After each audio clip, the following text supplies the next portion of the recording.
กระเป๋าวายูหรือกระเป๋าโมชิลาเป็นกระเป๋าของเผ่าพื้นเมืองที่ชื่อว่าวายูประเทศโคลัมเบียมีลักษณะโดดเด่นอยู่ที่ลวดลายที่เป็นเอกลักษณ์มักนิยมใช้สีสดตัวกระเป๋าเป็นทรงกลมและมีเชือกรูดที่ด้านบนค่ะปัจจุบันกระเป๋าวายูเป็นหนึ่งในงานฝีมือที่ได้รับความนิยมค่อนข้างสูงและมีราคาแพงค่ะวันนี้บีจะสาธิตวิธีถักกระเป๋าโครเชต์สไตล์วายูด้วยลายถักง่ายๆใช้ไหมพรมแค่3สีและใน1แถวใช้ไหมพรมไม่เกิน2สีค่ะจึงไม่ยากเกินไปสำหรับมือใหม่หัดถักไหมพรมที่บีเลือกใช้ในวันนี้คือไหมพรมอินโดซิลกับเข็มโครเชต์เบอร์ 4/0 หรือขนาด 2.5 มิลลิเมตรค่ะเราจะเริ่มถักจากก้นกระเป๋าค่ะโดยจะทำปมไหมสำหรับเริ่มงานด้วยการเอาเข็มไว้ด้านหลังไหมนะคะแล้วก็ตวัดเข็มขึ้นจากนั้นก็เกี่ยวไหมผ่านห่วงบนเข็มดึงให้เกิดปมไหมค่ะเราจะถักโซ่จำนวน2โซ่ค่ะคือเกี่ยวไหมผ่านห่วงนะคะเกี่ยวไหมผ่านห่วงค่ะก็จะได้2โซ่แล้วเราก็จะถักลาย X นะคะหรือว่าคอทอลงในโซ่แรกค่ะโดยจะถักทั้งหมด8ครั้งค่ะแทงเข็มที่โซ่แรกนะคะแล้วก็เกี่ยวไหมผ่านขึ้นมาค่ะเกี่ยวไหมผ่าน2ห่วงบนเข็มก็จะได้ x ที่1แทงเข็มในช่องเดิมเกี่ยวไหมขึ้นมาเกี่ยวไหมผ่าน2ห่วงบนเข็มได้ x ที่2ทำต่อไปให้ครบทั้งหมด8ครั้งค่ะ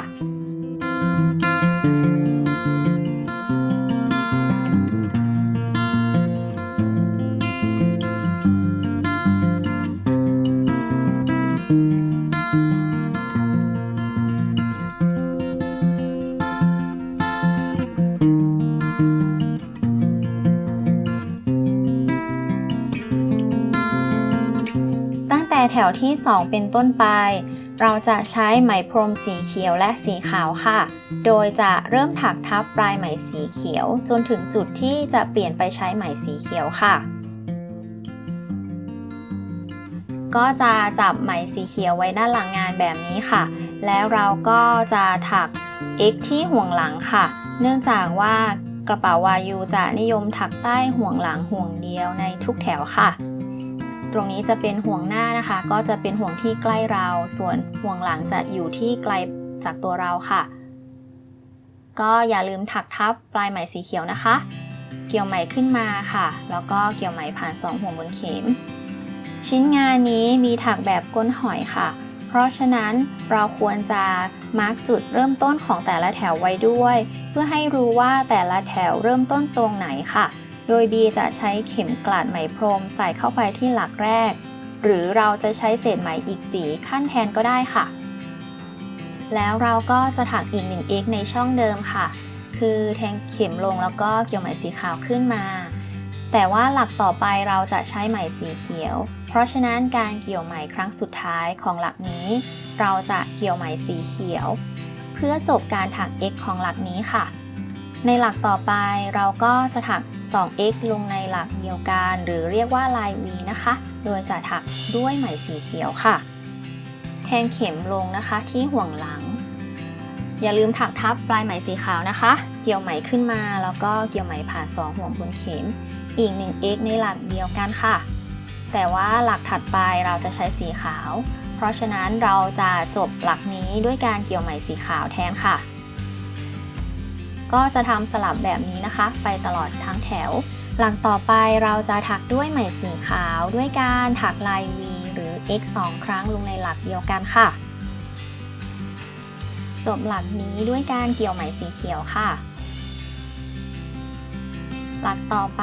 ก็จะถักด้วยสีเขียวนะคะถัก X 2 ครั้งในหลักเดียวกันจบด้วยการเกี่ยวไหมสีขาวค่ะขาว2หลักนะคะในช่องเดียวกันจบด้วยไหมสีเขียวค่ะเขียว2ครั้งในหลักถัดไปจบด้วยการเกี่ยวไหมสีขาวค่ะต่อด้วยขาว2ครั้งในหลักเดียวกัน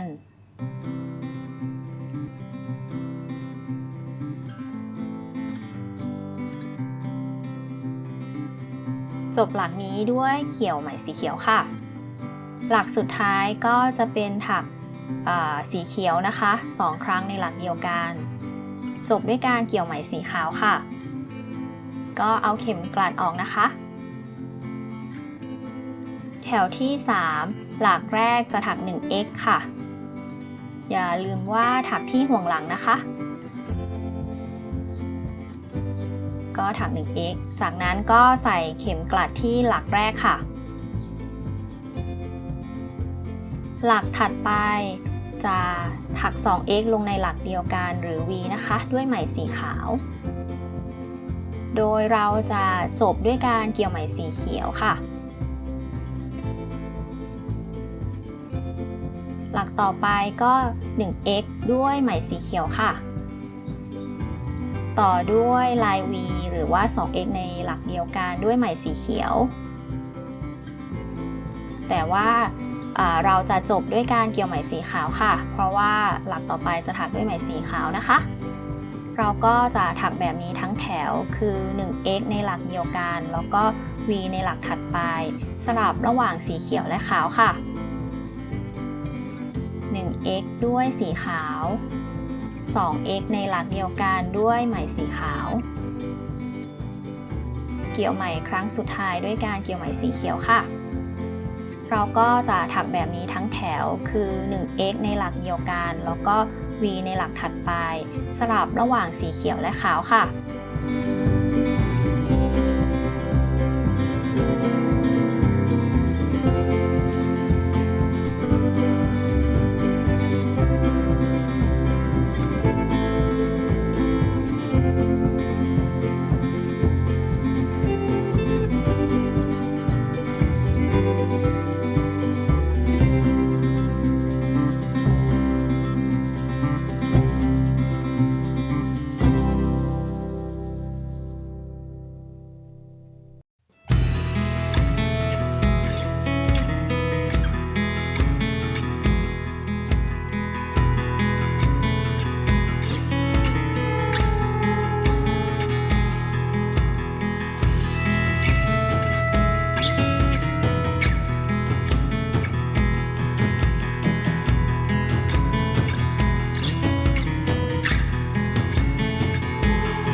หลักแรกของแถวที่4นะคะเราจะถัก v ค่ะคือ x 2 ครั้งในหลักเดียวกันใส่เข็มกลัดในหลักแรกค่ะ2 หลักถัดไปก็จะถัก 1v ค่ะด้วยไหมสีขาวหลักสุดท้ายเราจะจบด้วยการเกี่ยวไหมสีเขียวค่ะต่อด้วย v ในหลักต่อไปค่ะ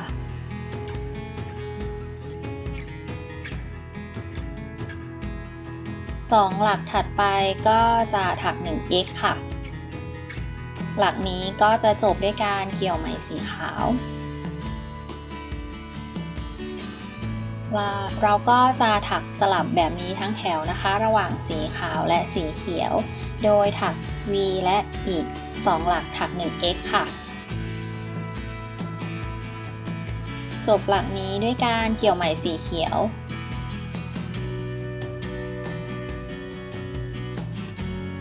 v นะคะด้วยไหมสีเขียว2 หลักถัดไปถัก 1x ด้วยไหมสีเขียวค่ะจบหลักสุดท้ายด้วยการเกี่ยวไหมสีขาว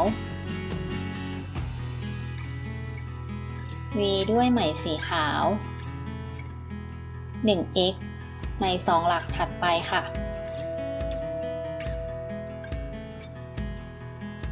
หลักนี้จบด้วยการเกี่ยวไหมสีเขียวก็คือหลักในการเปลี่ยนสีไหมพรมนะคะ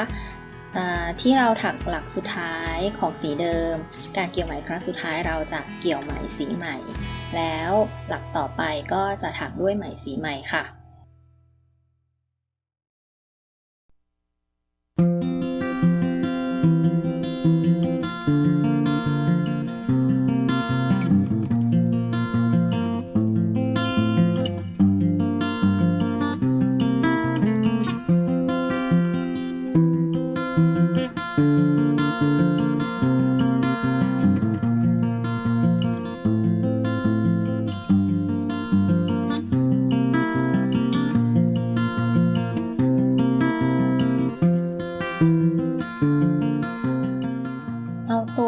ข็มกลัดออกค่ะ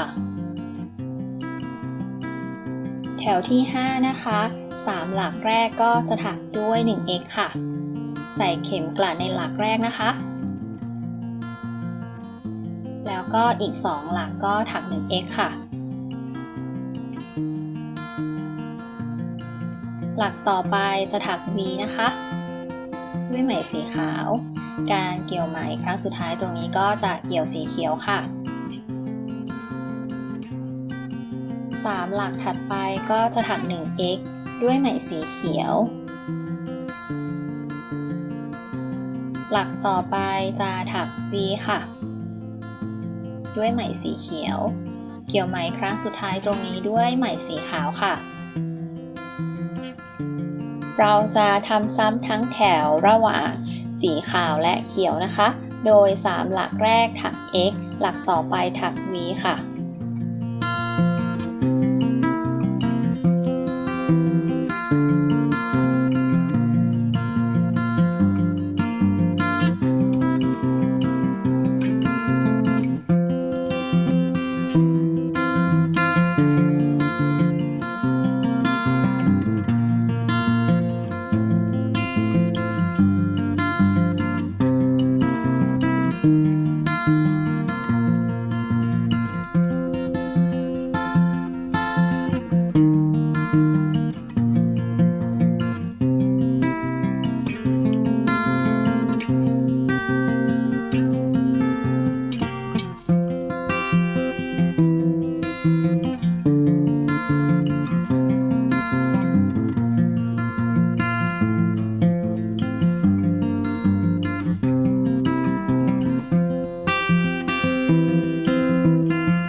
จากนั้นก็ถักก้นกระเป๋าต่อไปด้วยแพทเทิร์นต่อไปนี้ค่ะ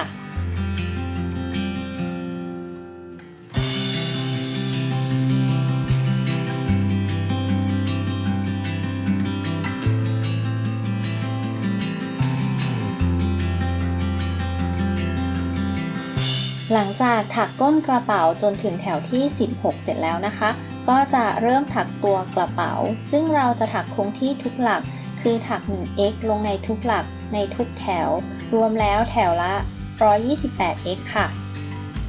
แถวที่17จะถักด้วยไหมสีเขียวทั้งแถวค่ะใน2แถวต่อไปเราจะถักด้วยไหมสีชมพูสำหรับปลายไหมสีเขียวเราจะถักทับต่อไปเรื่อยๆหรือจะถักไปสัก 6-7 หลักแล้วตัดทิ้งก็ได้ค่ะ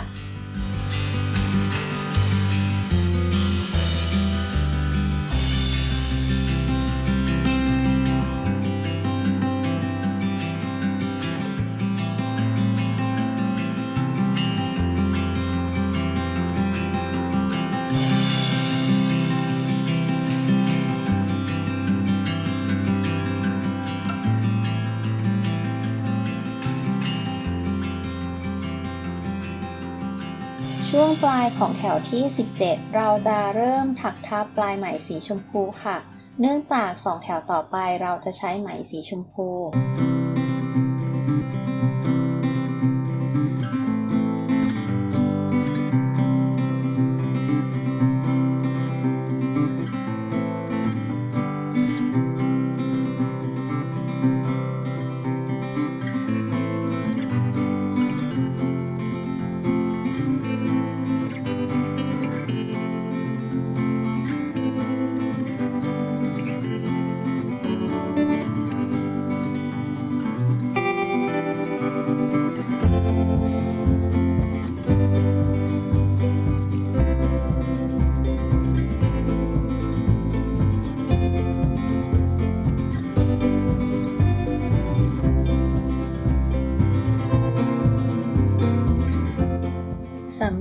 ปลายไหมของสีขาวก็เหมือนปลายไหมสีเขียวค่ะคือเราจะถักทับต่อไปเรื่อยๆหรือจะถักทับไปสัก 6-7 หลักแล้วตัดทิ้งก็ได้ค่ะ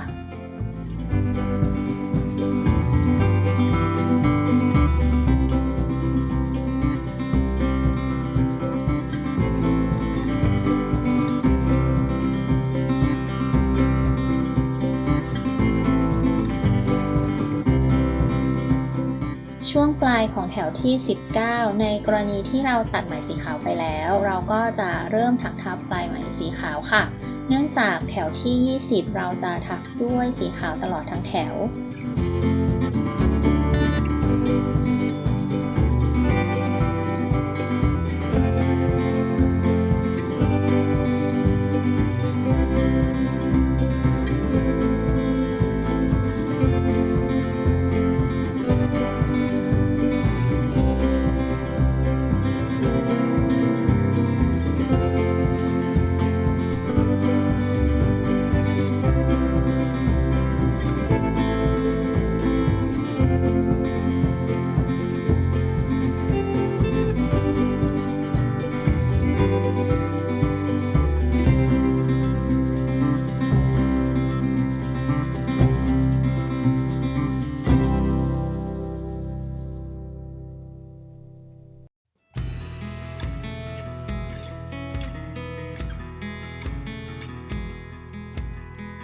ปลายของแถวที่ 20 เราจะเริ่มถักทับไหมสีเขียวเนื่องจากแถวต่อไปแถวที่ 21 เราจะถักด้วยสีเขียวทั้งแถวค่ะ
แถวที่ 22 จะถักด้วยไหมสีขาวทั้งแถวสำหรับไหมสีเขียวเราจะใช้อีกทีในแถวที่ 39 หลังจากถักแถวที่ 22 ได้ 6-7 หลักแล้วก็สามารถตัดไหมสีเขียวทิ้งได้ค่ะ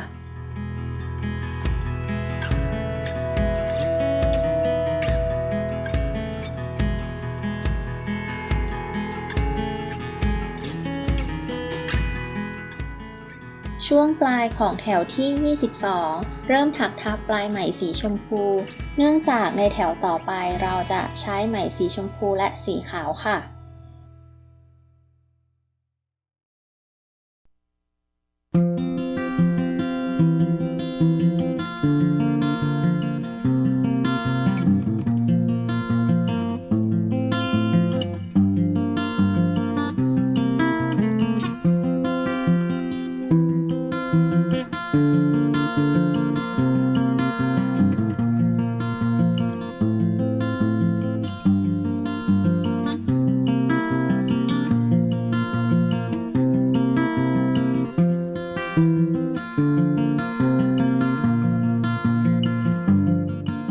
ที่ 23 นะคะ เราจะถักด้วยสีชมพูใน4 หลักแรกค่ะ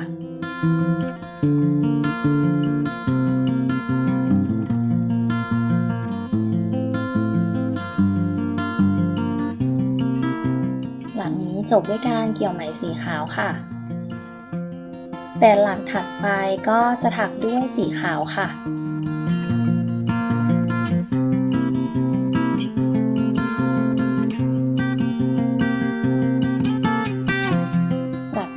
8ก็จะจบด้วยการเกี่ยวไหมสีชมพูค่ะ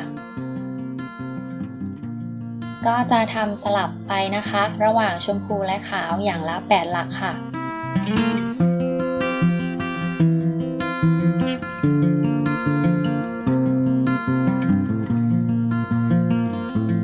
ปลายของแถวที่23นะคะ4หลักสุดท้ายจะถักด้วยไหมสีชมพูค่ะ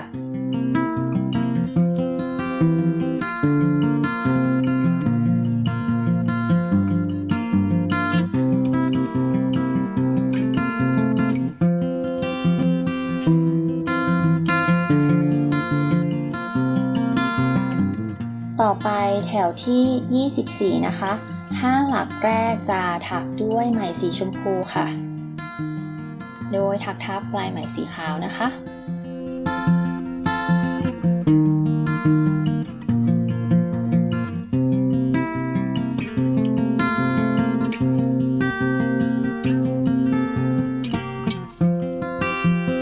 หลักนี้จะจบด้วยการเกี่ยวไหมสีขาวค่ะต่อด้วย8หลักถัดไปจะถักด้วยสีขาวค่ะ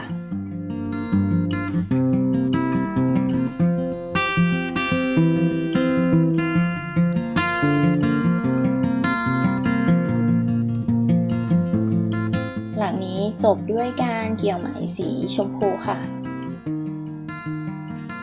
อีก8หลักถัดไป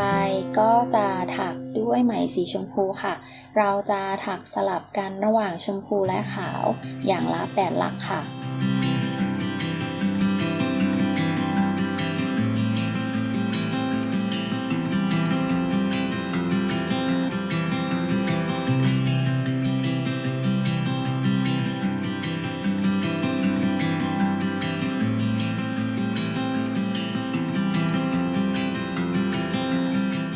3หลักสุดท้ายของแถวนี้ก็จะถักด้วยสีชมพูค่ะ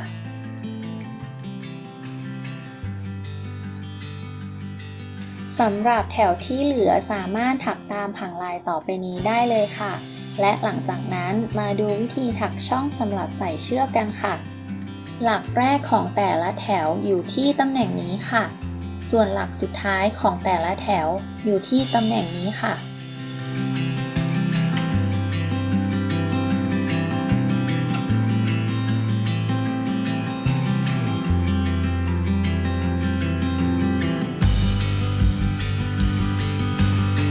ดีก็ถักมาจนถึงแถวที่60แล้วค่ะแถวต่อไปเราจะถักช่องสำหรับใส่เชือกของกระเป๋าค่ะเริ่มด้วย14หลักแรกถัก X ค่ะ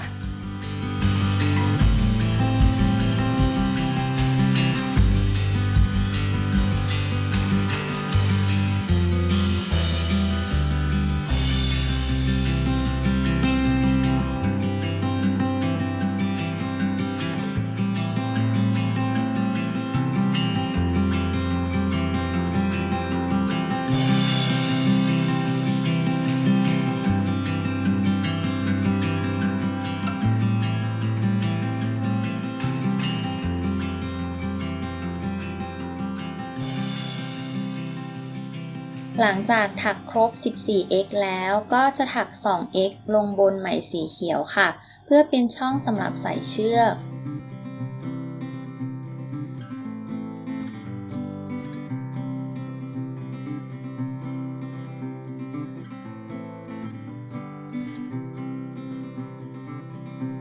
ข้าม2หลักแล้วถัก 1x ใน14หลักถัดไป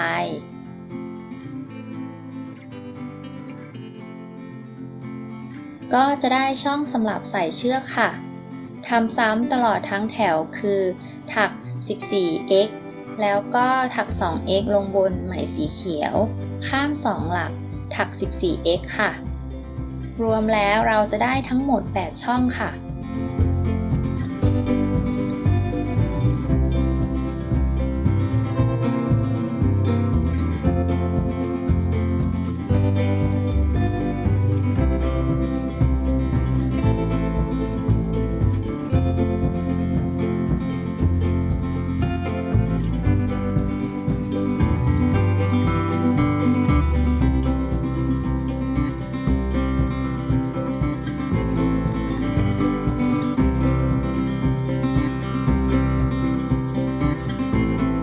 ช่วงปลายของแถวเราจะตัดไหมสีเขียวทิ้งและถักทับปลายไหมสีชมพูเนื่องจาก3แถวสุดท้ายเราจะถักด้วยไหมสีชมพูค่ะ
แล้วเดี๋ยวมาดูตอนจบงานกันค่ะ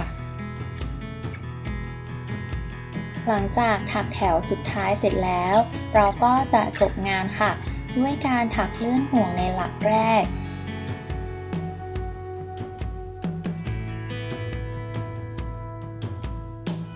แทงเข็มในหลักแรกนะคะแล้วก็เกี่ยวไหมผ่านขึ้นมาและผ่านห่วงบนเข็มค่ะจากนั้นก็ตัดไหมและเก็บปลายไหมไว้ในชิ้นงานค่ะ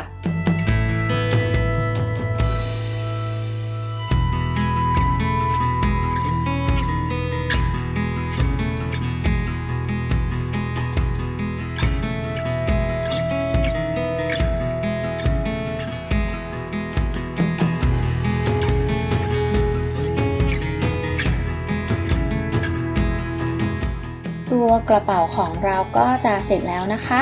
เนื่องจากเราถักงานแบบก้นหอยช่วงรอยต่อระหว่างแถวจึงดูเหลื่อมกันแบบนี้ค่ะแต่ถ้าเพื่อนๆจะเปลี่ยนเป็นถักแบบเลื่อนห่วงปิดทุกแถวก็ได้เหมือนกันค่ะ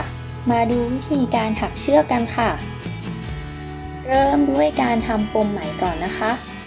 แล้วจากนั้นก็จะถักโซ่จำนวน3โซ่ค่ะ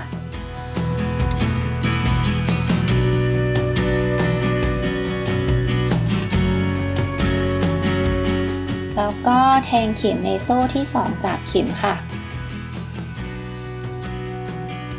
เกี่ยวไหมผ่านขึ้นมาแทงเข็มในโซ่ถัดไปค่ะเกี่ยวไหมขึ้นมาจากนั้นก็เอาเข็มนะคะออกจาก2ห่วงแรกค่ะพยายามจับตัวห่วงไว้ด้วยนะคะเพื่อไม่ให้หลุดเกี่ยวไหมค่ะผ่านห่วงแรก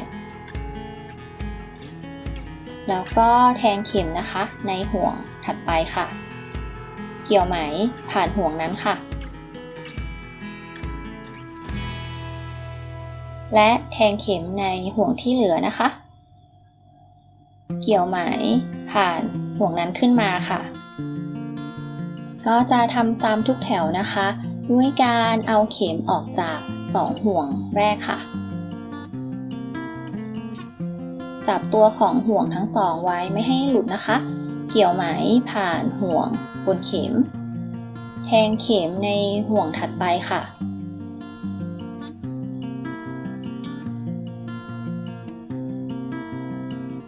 เกี่ยวไหมผ่านห่วงนั้นแทงเข็มในห่วงสุดท้ายค่ะ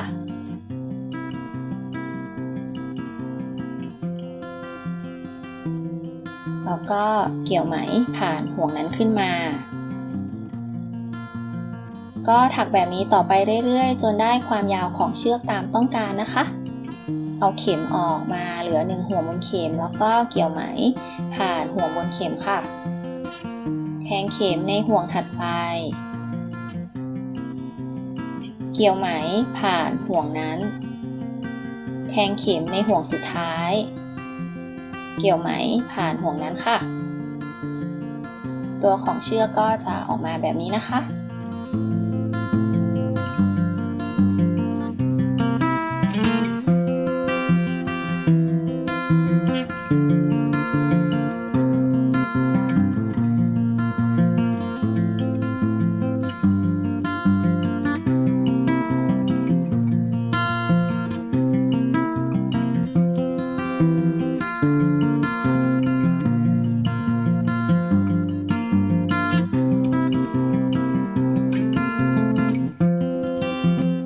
จบงานก็จะทำง่ายๆแค่เกี่ยวไหมผ่าทั้ง3ห่วงบนเข็มค่ะหลังจากที่ถักเชือกจนได้ความยาวตามที่ต้องการแล้วก็จะสอดเชือกลงในช่องที่เราทำไว้ทุกช่องเลยค่ะโดยบีใช้ลวดพับครึ่งแล้วพันปลายแบบนี้ค่ะเพื่อช่วยในการใส่เชือก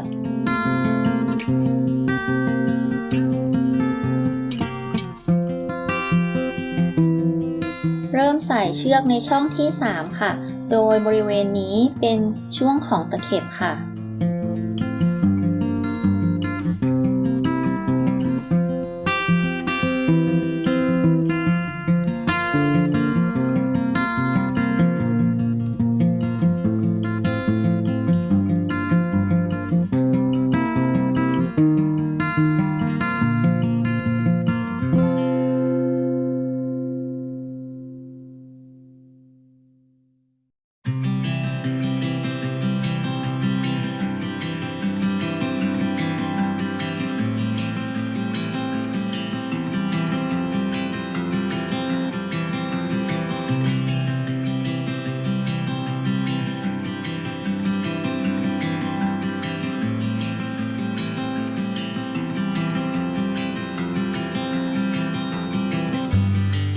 ต่อด้วยการทำผู้ไหมพรมกันนะคะ โดยเราจะเตรียมกระดาษแข็งความกว้างขึ้นอยู่กับความยาวของผู้ที่เราต้องการส่วนไหมพรมที่ใช้เราจะใช้กี่สีก็ได้ค่ะโดยบีใช้2สีคือชมพูและขาวเราจะพันไหมรอบกระดาษจนได้ความหนาตามต้องการค่ะหลังจากพันไหมเสร็จแล้วเราก็ตัดไหมนะคะ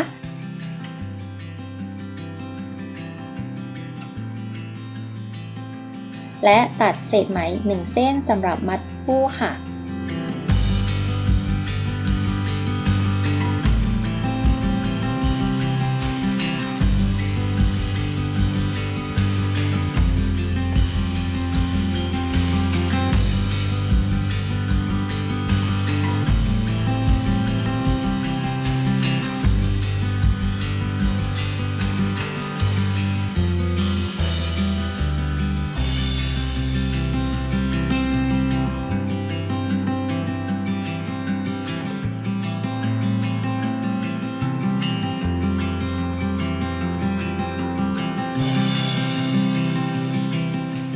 หลังจากมัดผู้เสร็จแล้วเราก็จะตัดไหมด้านล่างทั้งหมดค่ะพลิกตัวผู้เพื่อให้ปมไหมอยู่ด้านล่างนะคะแล้วใช้ไหมเส้นเดิมพันตัวผู้แบบนี้ค่ะ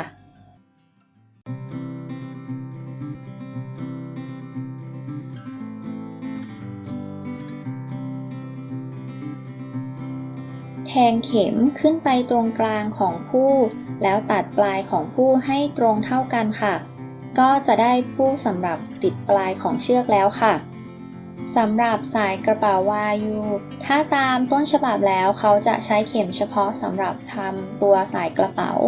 ซึ่งตัวเข็มมีราคาค่อนข้างสูงและต้องนำเข้าค่ะ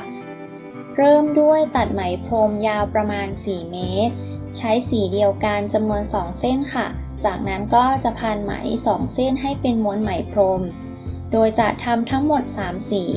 สีเขียวและชมพูใช้สีละ2ม้วนส่วนสีขาวใช้4ม้วนค่ะจากนั้นเรียงไหมพรมลำดับตามนี้ค่ะโดยไหมพรมจาก1ม้วนจะได้ไหมพรม2เส้นนะคะเพราะว่าเราใช้2เส้นพันเป็น1ม้วนหากใครจะใช้วิธีเก็บปลายไหมไว้ในชิ้นงานก็เหลือปลายไหมด้านบนไว้ประมาณ10เซนค่ะมาเริ่มทำกันเลยค่ะโดยเริ่มจากทางซ้ายไปทางขวานะคะก็จะจับไหมพรมสีชมพูคู่แรกวางทับสีชมพูคู่ที่2ให้เป็นรูปเลข4แล้วเอาม้วนไหมพรมสอดจากด้านล่างขึ้นด้านบนดึงไหมให้เกิดตัวปมไหมค่ะก็จะทำซ้ำอีกครั้งนะคะด้วยการวางไหมพรมคู่แรกทับสีชมพูคู่ที่2ให้เป็นรูปเลข4แล้วสอดม้วนไหมพรมจากล่างขึ้นบนดึงให้เกิดปมไหมค่ะจากนั้นก็จะมัดไหมสีขาวคู่ถัดไปด้วยวิธีเดิมค่ะ โดยเราจะมัดทีละ2 ครั้งนะคะ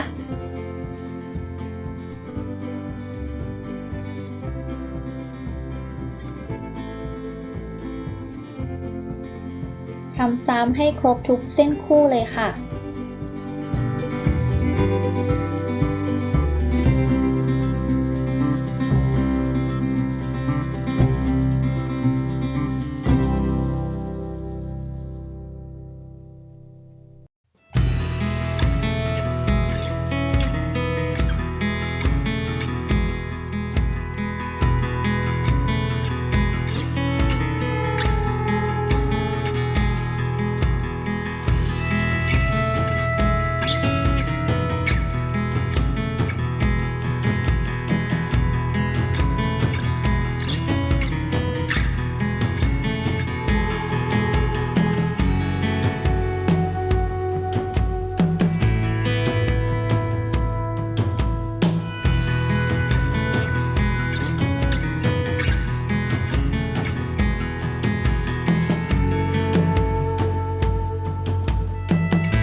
แถวที่2ก็จะมัดไหมสีชมพูคู่แรกนะคะติดกับสีขาวคู่ถัดไปก็จะทำเหมือนเดิมมัดทุกคู่ของเส้นไหมถัดไปให้ครบเลยค่ะ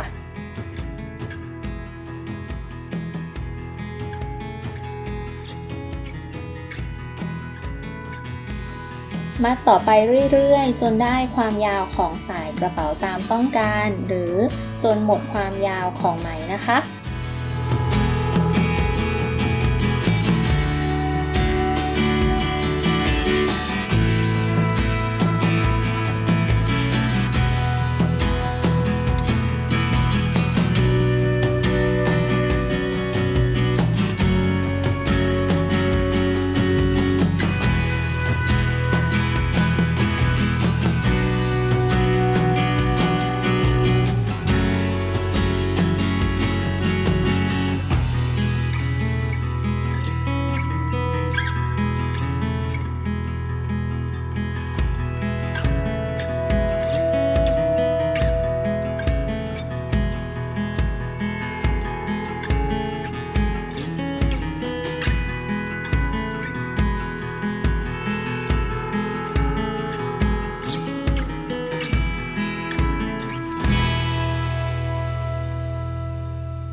หลังจากทำสายกระเป๋าเสร็จแล้วเราก็จะติดห่วงสี่เหลี่ยมตรงกลางด้านบนของหน้าและหลังของกระเป๋าค่ะและติดอีก2ห่วงที่ด้านล่างเพื่อเป็นตัวปรับความยาวของสายกระเป๋าค่ะ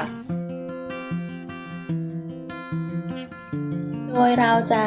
วางให้ห่วงอยู่ตรงกลางของกระเป๋าแล้วต่อไหมค่ะด้วยการแทงเข็มลงที่ชิ้นงานนะคะแล้วก็เกี่ยวตัวไหมสีชมพูขึ้นมา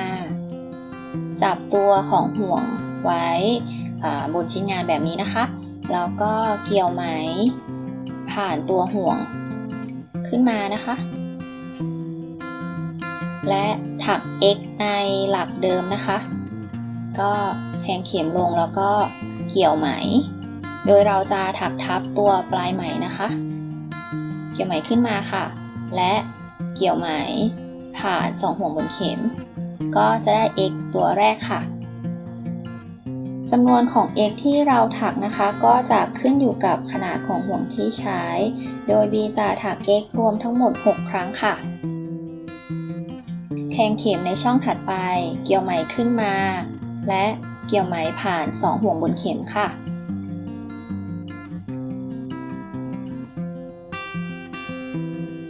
ช่องถัดไปนะคะแทงเข็มลงก็จะแทงใต้ห่วงนะคะแล้วก็ถักทับปลายไหมด้วยเกี่ยวไหมผ่านขึ้นมาค่ะและเกี่ยวไหมผ่าน2ห่วงบนเข็มถัก x ต่อไปนะคะ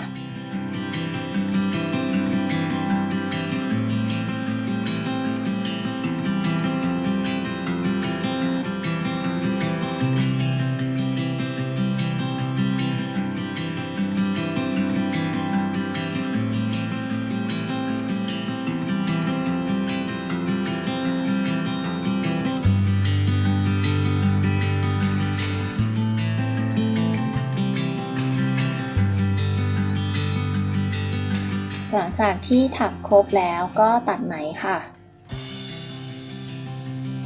และดึงไหมออกนะคะตัวของปลายไหมก็เก็บเข้าไปที่ด้านในชิ้นงานค่ะ2ห่วงนี้ก็จะช่วยยึดปากกระเป๋าหน้าและหลังค่ะสำหรับปลายของสายกระเป๋าอาจจะใช้วิธีเก็บปลายไหมที่ด้านหลังแต่บีใช้วิธีตัดปลายให้สั้นแล้วใช้ไฟรนค่ะจากนั้นก็จะสอดปลายไหมเข้าที่ห่วงหลัง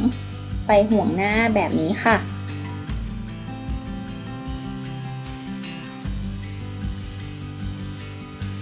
แล้วเย็บส่วนนี้ติดกัน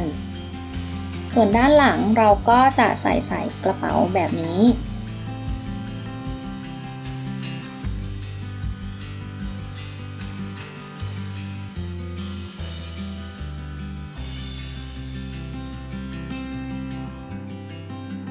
กระเป๋าของเราก็จะสามารถปรับความยาวได้ด้วยค่ะขอให้ทุกคนสนุกกับการถักกระเป๋าวายูเจอกันใหม่ในคลิปต่อไปโครเชต์ใครๆก็ทำได้สวัสดีค่ะ